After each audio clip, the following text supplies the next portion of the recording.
Friend, what if I told you that making your way to the top was easy?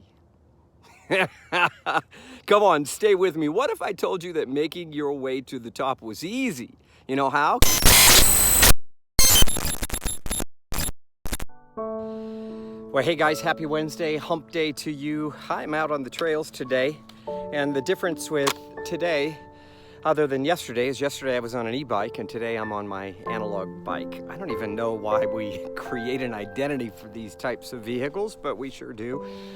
One gives the impression that you're cheating. One gives the impression that you're really working hard. Well, I don't know about you, friend, but I'm at a stage in my life where really working hard is not sounding that appealing anymore. You know, I think it's an ideology. You know, we were born in the USA to work hard, right? And I get it. We got to work hard. We got to hustle. You got to get you're the lion and not the gazelle. And I certainly get all the references. But just a quick story. I remember my father. He's gone now, but God rest his soul. He was in the produce department all of his life for Kroger back in Indiana, where I grew up. And there was no other person that I know of that worked harder than my father. Up at 4 a.m., he's in the store before anybody else. He's got half of a semi unloaded with a hand cart, not a pallet jack, doing it by hand. Why? Because his identity and value and worth are built around how hard he works. So hi ho, it's off to work I go. And not only is it off to work I go, but I'm going to outdo, outperform, outwork, outshine everybody else. Why? Because that means that I'm worth this identity that I've allowed myself to create of me all this time, right? So I watched my father work hard. He broke his back.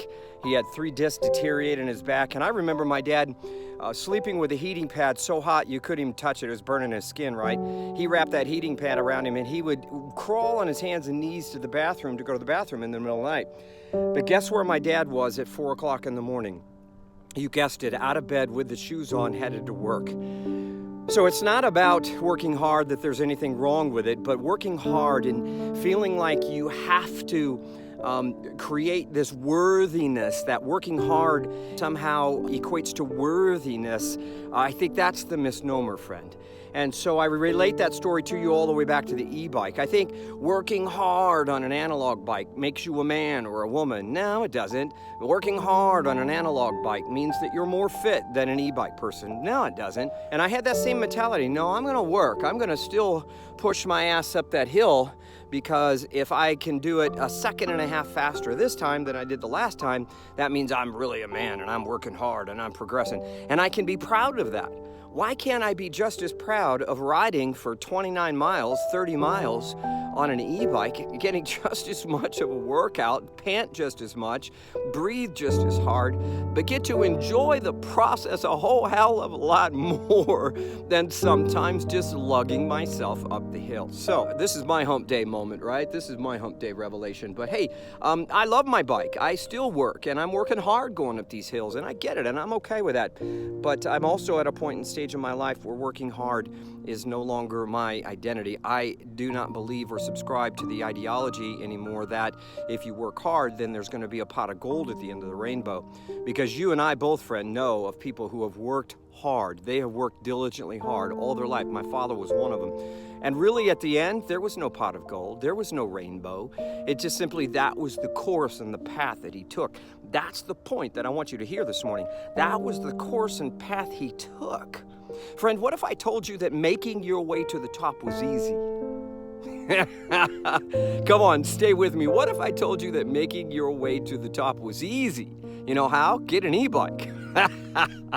So I wonder if you could take an e-bike in life to the same goal you're trying to take an analog bike to, and working your butt off and thinking somehow there's going to be this grand poop-hop parade at the end going, he took the analog bike and he didn't take the e-bike the easy way out. He worked hard.